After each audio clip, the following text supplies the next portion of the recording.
Hello friends, welcome to my YouTube channel. তো আজকে কঙ্গনার birthday, তো সেই উপলক্ষে কঙ্গনার একটা আপকামিং মুভি আসছে থালাইভি, যেটা জয়ললিতার বায়োপিক করা হচ্ছে। তো সেই মুভিটার আজকে ট্রেলার বেরিয়েছে এবং এটা কিন্তু বলা যেতে পারে একটা প্যান ইন্ডিয়া মুভি, কারণ হিন্দি, তামিল, তেলেগু সব ল্যাঙ্গুয়েজে কিন্তু ফিল্মটা রিলিজ হচ্ছে। তো সবকটা ল্যাঙ্গুয়েজেরই ট্রেলার বেরিয়ে গেছে 2 ঘন্টা আগে, এবং ট্রেলারটা দেখে বলতেই হবে যে সিরিয়াসলি কঙ্গনার অ্যাক্টিং দিক দিয়ে কিন্তু কোনো রকম সন্দেহ করা উচিত না, বা কোনো রকম কিন্তু কথা বলা উচিত না যখন কঙ্গনার অ্যাক্টিংয়ের প্রসঙ্গটা আসে। তিনি প্রত্যেকবার যখনই একটা ফিমেল ওরিয়েন্টেড সিনেমা হয় যেখানে তিনি সোলো রোলে থাকেন, তিনি কিন্তু সেই ফিল্মগুলোতে কিন্তু বেশ দারুণ অ্যাক্টিং করেন, এবং অ্যাক্টিংয়ের দিয়েই কিন্তু সেই ফিল্মগুলো কিন্তু যথেষ্ট একটা ভালো মাত্রায় কিন্তু নিয়ে যায়।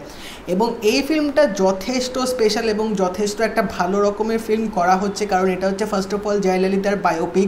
তো তোমরা হয়তো জানো জয়ললিতা কীরকম একটা ভালো মানুষ ছিলেন, তো তার বায়োপিক করা হচ্ছে এবং এখানে আমরা দেখতে পাচ্ছি কঙ্গনা রানাউত সেই রোলটা প্লে করছে। তো জয়ললিতার যেরকম লাইফ স্টোরিটা ছিল, তিনি প্রথমে ফিল্মে কাজ করতেন, তিনি একটা অ্যাক্ট্রেস ছিলেন, সেখান থেকে তিনি সিএম হলেন। তো সেই জার্নিটাই এই ফিল্মটার মধ্যে দেখানো হবে, এবং ওই জার্নিটার মধ্যে তার কীরকম ফেস গেছে, তার পাশে কারা কারা ছিল, তিনি কীরকম স্ট্রাগল ফেস করেছেন, তো সেই সব জিনিসগুলো কিন্তু ট্রেলারে একটু আমরা ঝলক দেখতে পেয়েছি। কিন্তু ট্রেলারটার মধ্যে যেটা আমার সবচেয়ে বেশি পাওয়ার প্যাক লেগেছে সেটা হচ্ছে ডায়লগ। কিছু কিছু ডায়লগ কিন্তু ট্রেলারটার মধ্যে বেশ ভালো দিয়েছে, যেগুলো তোমাদের সিরিয়াসলি শুনতে কিন্তু হেভি লাগবে। তো আমার কিন্তু ট্রেলারটার মধ্যে কিন্তু ডায়লগগুলো হেভি লেগেছে, এবং এখানে বলতে গেলে কঙ্গনা রানাউত কিন্তু বেশ দারুণভাবে কিন্তু মানিয়ে গেছিলো, বেশ ভালোভাবে কিন্তু অ্যাক্টিংটা করছিল। এবং তার সাথেও এখানে আছে অরবিন্দ স্বামী।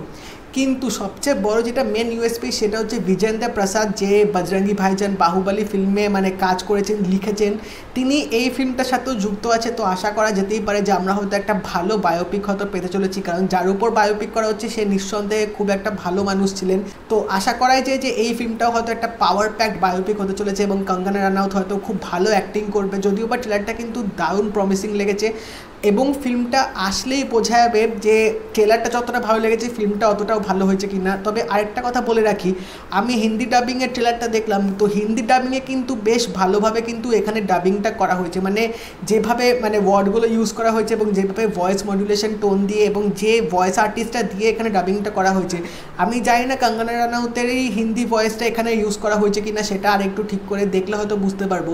বাট ডাবিংটা কিন্তু বেশ ভালোভাবে কিন্তু এই ট্রেলারটার মধ্যে কিন্তু অ্যাপ্লাই করা হয়েছে। তো যেহেতু প্যান ইন্ডিয়া মুভি হচ্ছে, তো আশা করা যেতেই পারে যে একটা ভালো হয়তো ডাবিং আমরা হিন্দিতে দেখতে পাবো।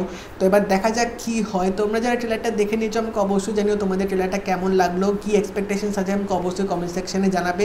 আর যদি এই ভিডিওটা ভালো লেগে থাকে এটা লাইক করে দিও, শেয়ার করে দিও, চ্যানেলটা কিন্তু অবশ্যই সাবস্ক্রাইব করে দেবে, নোটিফিকেশন বেলটা কিন্তু অল করে দিও। তাই দেখা হবে পরের ভিডিওতে। বাই।